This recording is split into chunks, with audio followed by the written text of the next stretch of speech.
Episode की starting में हमें घोड़ागाड़ी को दिखाया जाता है जिसमें फेट और मे गेलिया जा रहे होते हैं, लेकिन उसका टायर खराब हो जाता है जिसके कारण मे उससे उतरकर पास के टाउन में रात को रहने के लिए जगह ढूंढने लगती है। और फेट उससे पूछता है कि मे आखिर तुम कहाँ जा रही हो, और फेट भी उसके पीछे चल पड़ता है। जैसे ही वह टाउन में आता है वह देखता है कि यहाँ पर बहुत ज़्यादा शांति है और सभी लोग खुश हैं, और वो सोचता है कि कोई स्ट्रॉन्ग आदमी इस टाउन को पक्का प्रोटेक्ट कर रहा होगा।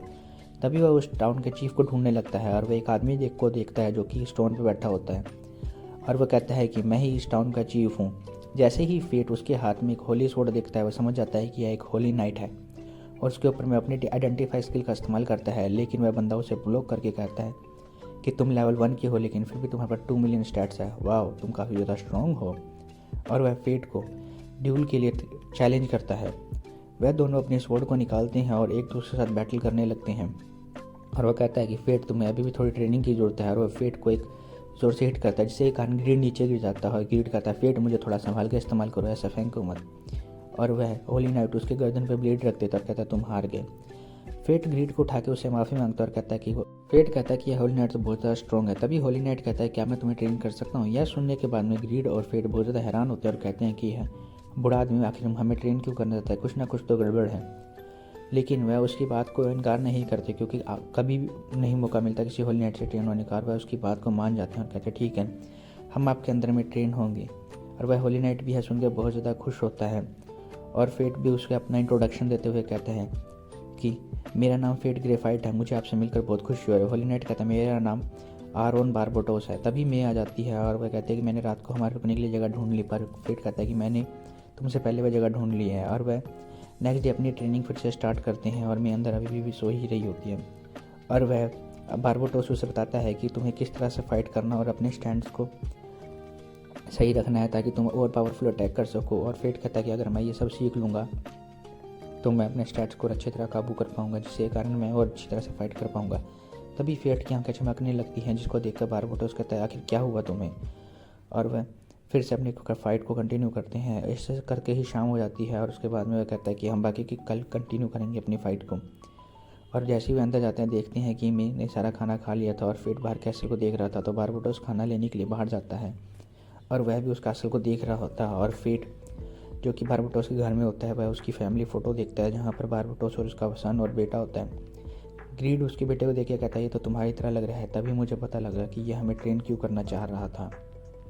मैं सुबह देर से उठी थी तो इसलिए ग्रे ने उसके चेहरे पे मार्क लगा दी थी और ग्रीड उसको मना कर रहा था, लेकिन वह सुन नहीं रहा था। और वह अपनी ट्रेनिंग करने के लिए बाहर आ जाता है और वह बारबोटोस के साथ में एक स्टिक से लड़ता है। और वह कहता है कि तुम्हें अगर मुझ इससे डिफेंड कर लिया तो फिर मैं तुम्हें मान लूँगा कि तुम स्ट्रॉन्ग हो। और बारबोटोस उस पर अटैक करता है और फिर उसको बहुत अच्छी तरह से ब्लॉक कर लेता है। और बारबोटोस कहता है अब तुम तैयार हो, और वह भी उसे थैंक यू करता है। इतनी ही देर में मैं आ जाती है और मैं कहती है ये लो तुम्हारे ट्रेनिंग का रिवॉर्ड। और वह फेट के भी चेहरे पर ऐसे ही मार्क्स लगा देती है और गिरी कहता है मैंने तुम्हें तो पहले ही कहा था। इसके बाद में वह खाना खाने के लिए उसके घर में आते हैं जहाँ पर बारबोटोस उसे बताता है कि असल में वो कासल और किसी का नहीं बल्कि मेरा ही है और मैं उस कासल का किंग था। लेकिन मेरे को आज से 15 साल पहले एक ऑर्डर आया था कि मुझे जाके गेलिया के लोगों को प्रोटेक्ट करना है, इसलिए मैं वहाँ चला गया। लेकिन जैसे ही मैं वहाँ पर गया वहाँ पर मॉन्स्टर्स ने अटैक कर दिया और मेरा बेटा जो कासल में था वो उसको डिफेंड कर रहा था मेरे ना होने पे। और हमें पता लगता है कि वो मॉन्स्टर और कोई नहीं बल्कि लीच लॉर्ड था। या जैसे ही फेट यह बातों को सुनता है फेट की ग्लोटनी स्किल फिर से एक्टिवेट हो जाती है और वह बाहर आ जाता है ताकि वो अपनी ग्लोटनी स्किल को डीएक्टिवेट कर सके। और वह मॉन्स्टर को स्ले करने चला जाता है और मैं कहती है कि मैं पीछे से इस टाउन को प्रोटेक्ट करूँगी, तुम जाओ और आराम से मॉन्स्टर्स को स्ले करो। तो बारबोटोस भी उसके साथ आ जाता है मॉन्स्टर्स को स्ले करने के लिए। और तभी वह देखता है कि उनके पास काफ़ी सारे मॉन्स्टर्स आ गए हैं और वह एक एक करके सभी मॉन्स्टर्स को मारते जा रहे होते हैं और कह रहे होते हैं हमें जल्दी से जल्दी कासल के अंदर जाना होगा।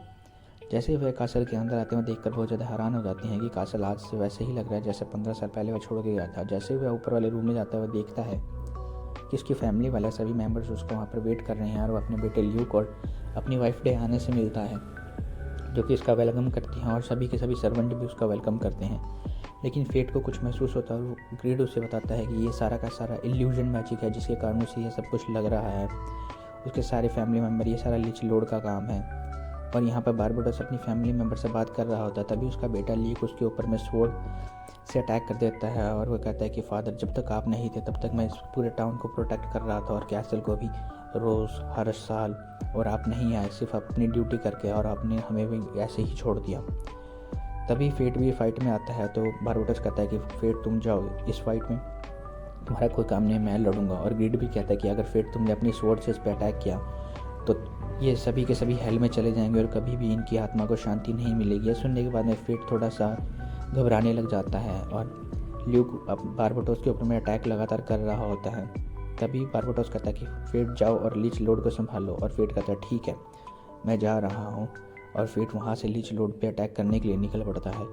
तभी वह जैसे ही इस होल में पहुँचता है तो उसे वहाँ पर लीच लोड मिल जाता है, जो कि सभी मॉन्स्टर्स को कंट्रोल कर रहा होता है। और फेट उसके ऊपर में अटैक करके उसका एक हाथ तोड़ देता है।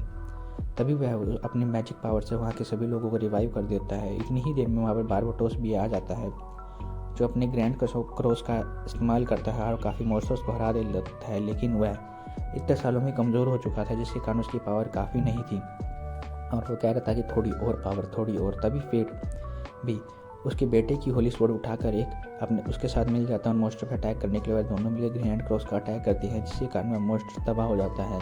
और बारबोटस अपनी वाइफ और अपनी बेटी की बॉडी को रिकवर कर लेता है और उसके बाद में उनको लास्ट टाइम अलविदा कहने लगता है। वह कहता है मुझे माफ़ करना, मैं लेट आया और मैं तुम्हें प्रोटेक्ट नहीं कर पाया। तभी वहाँ पर उसकी बेटे ल्यूक और उसकी वाइफ डायना की सो लग जाती है और कहते हैं कि आज में आपकी कोई गलती नहीं है, आप तो सिर्फ अपनी ड्यूटी को पूरा कर रहे थे। और वह अपने बेटे और वाइफ से माफ़ी मांगता है, कहता है कि मुझे माफ़ कर दो और यह तुम्हारे ऑनर के लिए जो आज से 15 साल पहले मैं तुम्हें देना चाहता था। तो वह उसको स्वॉर्ड को दे देता है जो उसे 15 साल पहले देना चाहता था और उसे थैंक यू कहता है अपने फादर को ल्यूक। और वह लास्ट टाइम अपनी फैमिली से मिलता है और उन्हें बाय कहता है और उन्हें कहता है कि तुम मेरा वेट करना, मैं जल्दी ही अपना सारा काम निपटा के तुम्हारे पास आऊँगा।